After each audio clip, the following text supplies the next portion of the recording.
Hi there.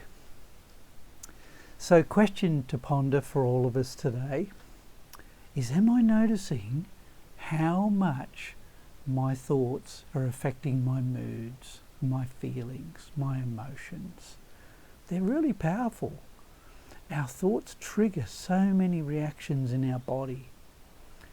And so I like to remind myself when I sit quietly in meditation that they're just thoughts. Let them be like clouds. Let them pass. Let them go. Don't get too hooked into them, especially if they're very intense and stressful. So that's how I approach it. So if you want to contemplate on that, you might find it interesting. So, subject for today, really juicy one. It's back in the realm of relationships.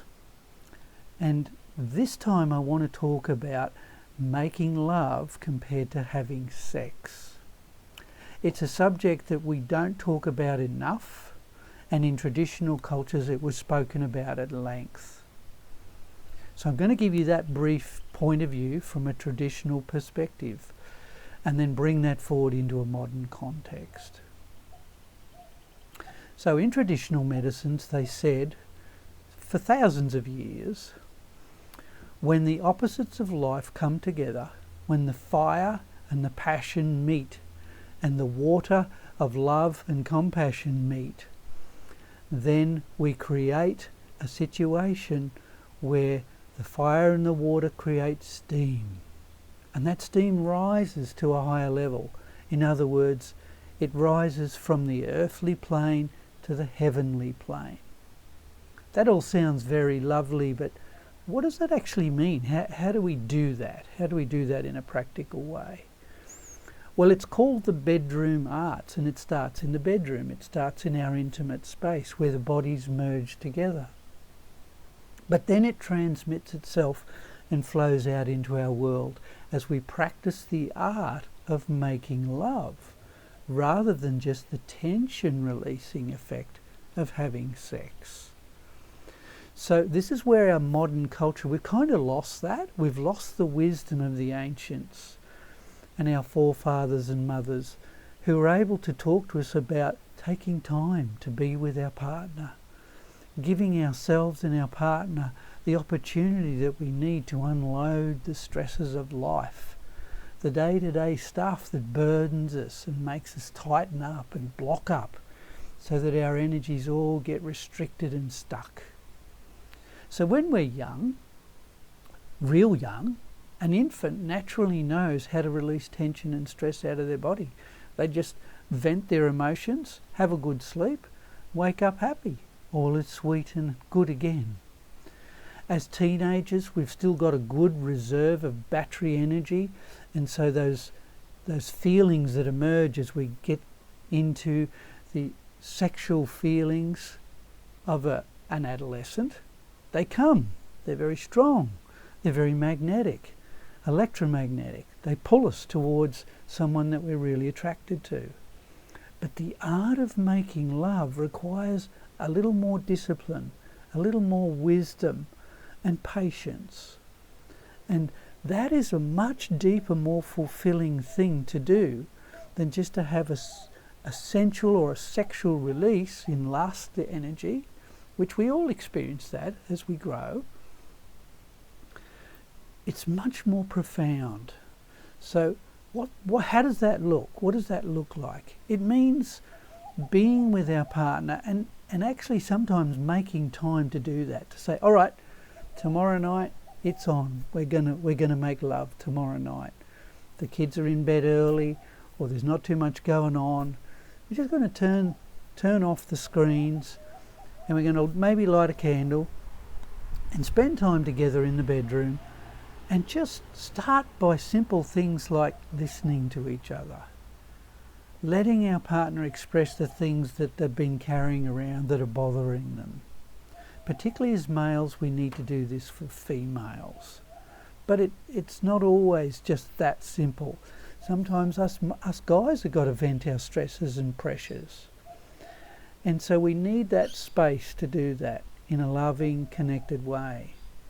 Then it might be a matter of just rubbing each other's feet or giving each other a gentle massage down our back, or just holding each other, and just doing things that we know will bring pleasure to our partner and that bring us pleasure.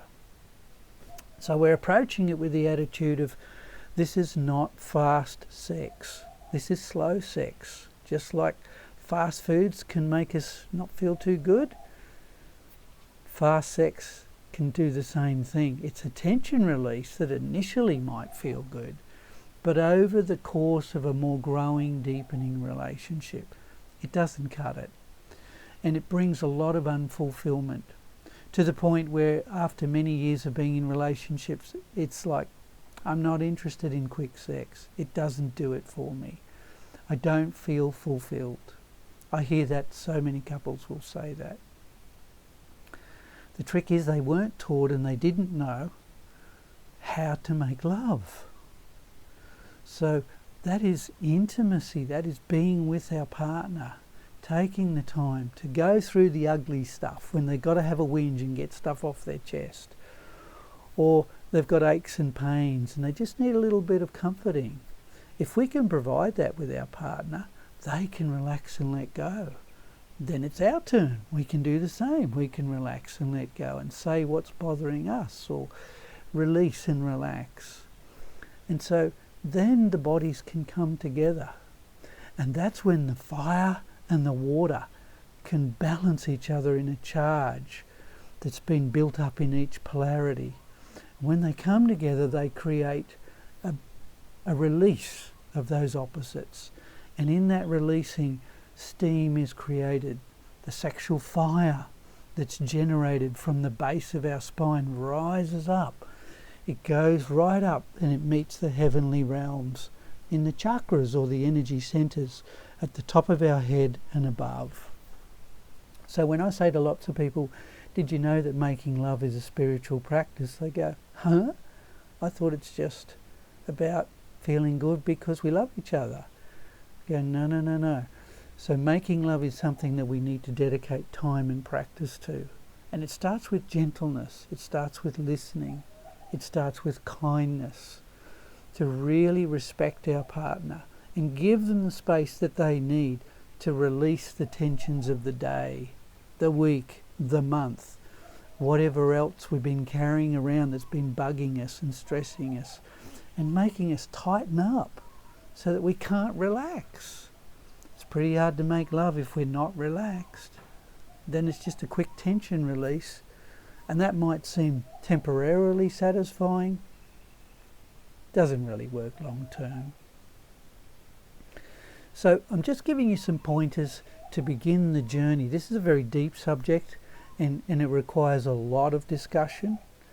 But I wanted to just point that out, that this is where making love begins, and it is a spiritual practice. And when we do truly harmonize with our partner, we can make love for an hour, 2 hours, 3 hours. We can be at a point where we're not in a hurry to have an orgasm or a releasing experience. That happens quite naturally, and it happens quite frequently. So we become what's known as multi-orgasmic. And in that state, we're starting to move to that heavenly realm where we're starting to experience deeper feelings of ecstasy and bliss. It's a very beautiful state, worthwhile working on to achieve. And patience, because sometimes we're going to go there more naturally than others, and sometimes we just got to be a little more patient. But it's absolutely worth shooting for. And so I wanted to just give you that idea that we can cultivate these energies inside our body and we can blend them, and that in itself restores our health and nourishes our body and our mind and replenishes our soul. What more beautiful thing is there to do? So that's all for today, and I wish you many blessings in your journey. And if you've got comments or questions, I'll do my best to discuss what I understand, knowing that I too am on the journey like you are. We're all learning, we're all growing, so let's grow together. Let's go for more love and peace and joy in our life, so that when the time comes and it's time to leave this physical form, Let's go on to the next journey of adventure and ecstasy. Bye for now.